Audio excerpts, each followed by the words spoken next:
یہ رونقیں ہیں، یہ پیار ہے جو آخرت میں کام آئے گا، ورنہ منہ تو پہلے قیامت کے دن بنے ہوں گے جب اللہ کے غصے کو دیکھیں گے۔ آج ہنس لو کل قیامت کے دن کام آئے گا، اور آج رو لو کل قیامت کے دن کام آئے گا۔ ایک دوسرے کے غموں کو بانٹ لیا کرو، ساس بہو کے بہو دوسرے ساس کے غم کو بانٹے، درانی جٹھانی کا آپس میں پیار کا رشتہ ہو، اور اسی طریقے سے بھابی نند کا آپس کے اندر رشتہ ہو۔ لیکن یہاں تو الحمدللہ جتنی بھابی ہیں وہ تو پہلے سے نیت کر کے آتی ہیں ساری نندیں مر جائیں۔ ہاں حقیقت والی بات عرض کر رہا ہوں۔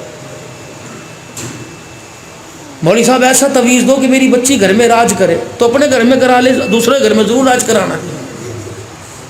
اپنے گھر میں برتن مجوائے، اپنے گھر کے اندر جھاڑو دلوائے، اپنے گھر کے اندر پوچے مروائے، اور یہاں کہتی ہے کس کے ہاتھوں سے مہندی نہ اترے۔ پھر تو جنت کی تیاری کر، وہیں شادی کر دے کسی بابو۔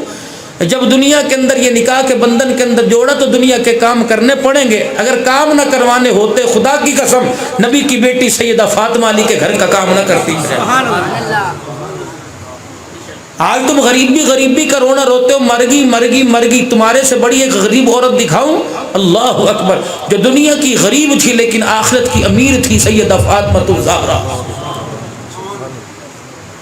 کتنی بھی گھر کے اندر غربت آ جائے، اپنے ہاتھوں کی رنگت دیکھو، اللہ کی عزت کی قسم حضرت علی سیدہ فاطمہ کے ہاتھ کو دیکھ کے رونے لگ جایا کرتے تھے کہ فاطمہ تیرے ریشم جیسے ہاتھ آئے تھے ابا کے گھر سے، اب ابا دیکھ کے کیا کہتے ہوں گے جب ان ہاتھوں پر کام کرنے کی وجہ سے چھالے پڑتے ہوں گے۔ اللہ مولوی صاحب کیا کریں، افطاری سحری میں اٹھنا پڑتا، روزہ نہیں رکھا جاتا۔ چھوٹے بچے ہیں، ان کو تو کیا، یہ تو روٹی کھا کے سو جاتے ہیں، 12 بجے اٹھتے ہیں۔ میں صبح اٹھتی ہوں 7 بجے، بچوں کو تیار کر کے اسکول چھوڑ کے آتی ہوں، پھر لینے جاتی ہوں، سبزی کپڑا لتا ساری میرے ذمہ داری، میرے سے روزہ نہیں رکھا جاتا۔ تراویح کہاں پڑھی جاتی ہے، نماز کہاں پڑھی جاتی ہے؟ گھر کے کام کاج کی وجہ سے کیا کام ہے؟ بڑا کام ہے ماشاءاللہ، برتن دھونے کے لیے نوکرانی، کپڑے دھونے کے لیے نوکرانی، استری کرنے کے لیے نوکرانی، آٹا گوندنے کے لیے نوکرانی، پھر بھی بہت بڑا کام ہے ماشاءاللہ۔ بہت بڑا کام کیا ہے؟ الحمدللہ سارا دن سوتے رہنا بہت بڑا کام ہے۔ اپنی عادتوں کو سنوارو، وگرنہ یہ فیض اگر اولاد کی زندگی کے اندر چلا گیا، ہم نے تو اوکھے سوکھے زندگی گزار لی، خدا کی قسم اولاد جوتیوں میں رولے گی۔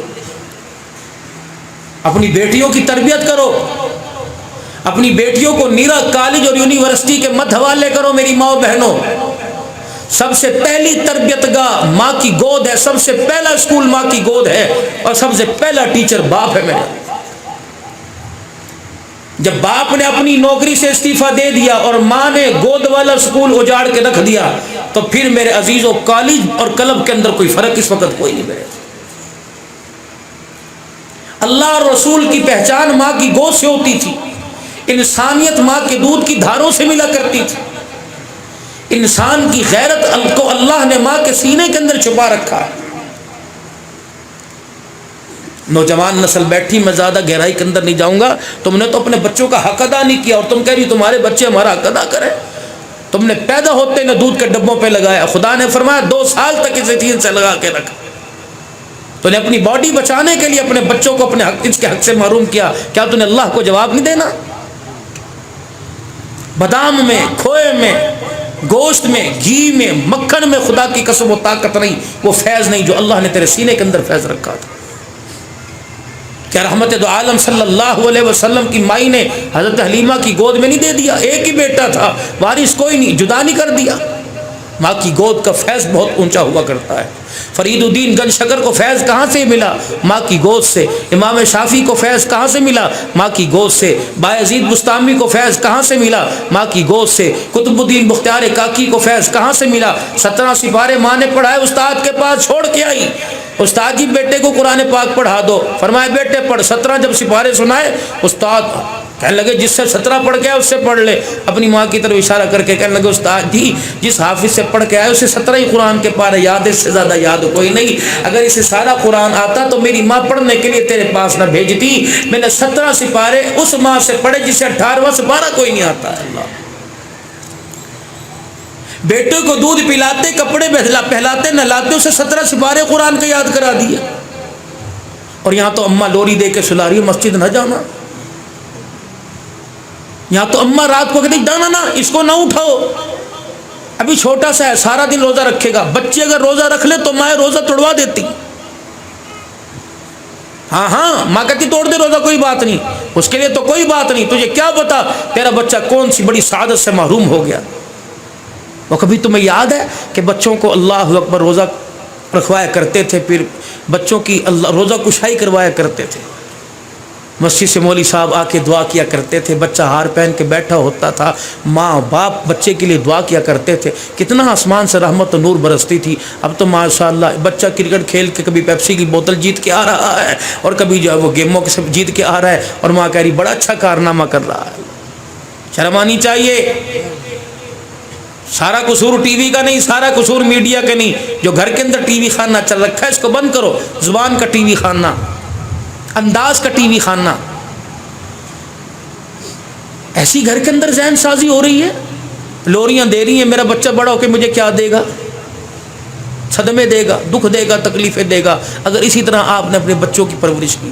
کیونکہ مسجد کا ماحول کچھ اور ہے, گلی محلے کا ماحول کچھ اور ہے. آپ کو میں بہت مبارکباد دیتا ہوں کہ آپ نے دوبارہ مجھے بلایا, اور میری بہنیں الحمدللہ, مائیں بہنیں بھائی میرے محبت کے ساتھ سنتے ہیں, تو میں آپ کا وقت ضائع نہیں کروں گا. خدا را آپ جب ماں باپ اپنے بچوں کے خیر خواہ نہیں ہوں گے تو دنیا کی کوئی یونیورسٹی تمہارے بچوں کی خیر خواہ کوئی نہیں بنے گی.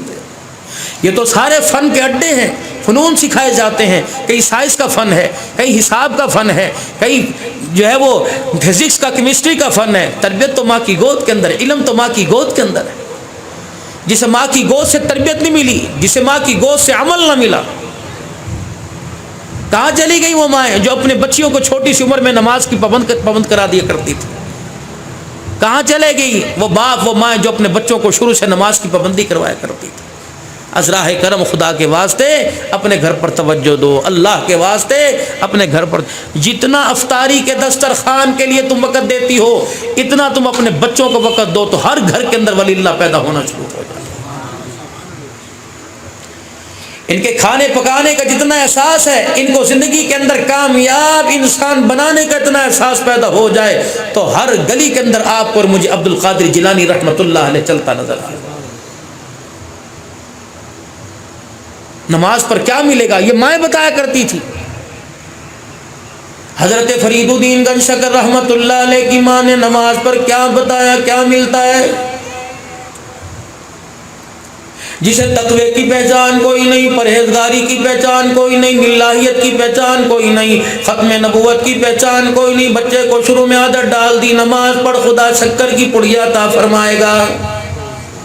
کہاں شکر کی پڑیا اور کہاں نماز کا سجدہ. بچہ فطرتاً لالچی ہوتا ہے, چھوٹی موٹی ٹافی کمپیٹ پہ راضی ہو جایا کرتا ہے. حضرت فرید الدین گنج شکر رحمۃ اللہ علیہ کی اماں جان جب نماز پڑھا کرتے ہیں, آپ چرپائی آپ مصلے کے نیچے شکر پڑیا میں لپیٹ کے رکھ دیا کرتی. ایک دن والدہ محترمہ کسی کام کاج میں شکر کی پڑیا رکھنا بھول گئی. حضرت فرید الدین گنج شکر رحمۃ اللہ علیہ مصلے پر آ کے بیٹھ گئے. اماں جان نے دیکھا بیٹا مصلے پر بیٹھ گیا, ماں نے خدا کے دربار میں ہاتھ پھیلا دیے, الہ العالمین آج شکر کا انتظام کر دے, ساری مخلوق کو روزی دینے والا, پانی روٹی کی نعمت دینے والا, آج میرے بچے کو شکر کی پڑیا دے دے تاکہ تیری توحید پر ایمان ڈگمگا نہ جائے, تاکہ پروردگار عالم تیری ذات سے اس کا ایمان پھر نہ جائے. آپ نے نماز کا سجدہ کیا, مصلے کا کونا اٹھایا, شکر کی پڑیا مل گئی. اماں کی چیخ نکلی, کہنے لگی میں پتر رکھی کوئی نہیں. فرید الدین گنج شکر کہنے لگے اماں میں تیرے تو منگی کوئی نہیں. اللہ اکبر, مالک کائنات کی قسم ہے, سجدے میں جس کو سبحان ربی العالی کہا اس نے شکر کا مجھے پڑا دے دیا. ایک شکر کی پڑیا میں سے چٹکی نکال کے ماں کی زبان پہ رکھ دی. کہا اماں جان جو روزانہ شکر رکھا کرتی تھی اس کا مزہ کچھ اور تھا, جو آج پروردگار عالم نے شکر رکھی رب کعبہ کی قسم اس کا مزہ کچھ اور ہے. یا تو تمہارے گھر میں مصلی ہی نہیں ملتا, وہ پڑا ہوگا بکسے کے اندر کہیں جا کے. کتنے مان سے اللہ اکبر تیرا سسرال تجھے بیاہ کے لے کے آیا تھا, تجھے لانے کے لیے سونے کے سڑ تیار کیے گئے, تجھے لانے کے لیے کپڑے پہ گوٹے کا کام, زری کا کام کروایا گیا. سرگودے شہر میں جس میرے عزیزوں دکان پہ سب سے قیمتی جوڑا تھا وہ تیرے لیے لایا گیا کہ دلہن بنا کے تجھے اپنے گھر میں لے کے آئیں گے. اس نیت سے لے کے آئے, تیرے کردار سے, تیرے حسن کی خوبصورتی سے, تیری چال ڈھال سے، تیری بول چال سے، تیرے رہنے سے میرا گھر جنت بن جائے گا، لیکن گھر کے اندر آتے ہی تو نے گھر کو جہنم بنانا شروع کر دیا۔ میری بہن ناراض نہ ہوئیو، میں اگلی بات کر کے جاؤں گا، حالات میرے سامنے، دنیا کی کارگزاری میرے سامنے آتی ہے، گھر کے اندر پہلے ہی آتے بھائی اچھے نہیں لگتے، کب علیحدہ ہوں گے، کب اپنا مکان لوگے۔ اللہ کی بندی تجھے بھائیوں سے کیا واسطہ، تجھے بہنوں سے کیا واسطہ، تو گھر کو جنت بنانے کے لیے آئی تھی، گھر درستی کو تو اور اونچا کرنے آئی تھی۔ اسے کیا پتا تھا بد نصیب کو یہ لال جوڑا میری آنکھوں میں خون کے آنسو لے کے آئے گا، اس کا کردار، اس کی زبان درازی میری ماں کی بیماری کا سبب بنے گی، میرے ابا جان کی پریشانی کا سبب بنے گی، کہ میرے باپ کو رلائے گی، میرے گھر کو جہنم بنائے گی۔ جس گھر کے اندر میں پھولوں کی مالا پہن کر ماتھے پہ سیرا سجا کے بیٹھا ہوا تھا، اس گھر سے پھولوں کے ہار پہن کے میرا جنازہ نکلے گا۔ ہر گھر کے اندر یہی مصیبت ہے۔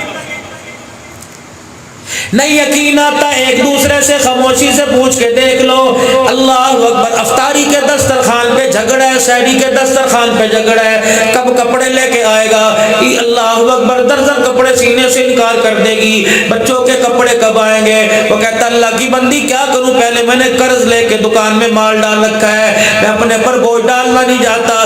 کوئی ماں ایسا نہیں کہتی میں اپنے بچے کو پرانے کپڑوں پہ راضی کر لوں گی، بکسے کے اندر کپڑے پڑے ہوئے نہ جہاں مرضی سے لے کے آ۔ اللہ کی قسم اس وقت موجودہ دور کے اندر آپ کو مجھے سیدہ فاطمہ الزہرا رضی اللہ تعالی عنہ کی سیرت کی ضرورت ہے، سیدہ عائشہ رضی اللہ تعالی عنہ کی سیرت کی ضرورت ہے، حضرت خدیجہ الکبریٰ رضی اللہ تعالی عنہ کا کردار اپنانے کی ضرورت ہے۔ مجھے کوئی ایسی مائی دکھا دو اللہ اکبر جو اپنی غریبی کی وجہ سے، اپنی غربت کی وجہ سے گھر کے سارے کام کاج کرتی ہو اور اس کے ہاتھوں پہ چھالے بھی پڑ جائے اور اللہ اکبر اسے ساری رات مصلی پہ کھڑے ہو کے قرآن کی تلاوت کا موقع بھی مل جائے۔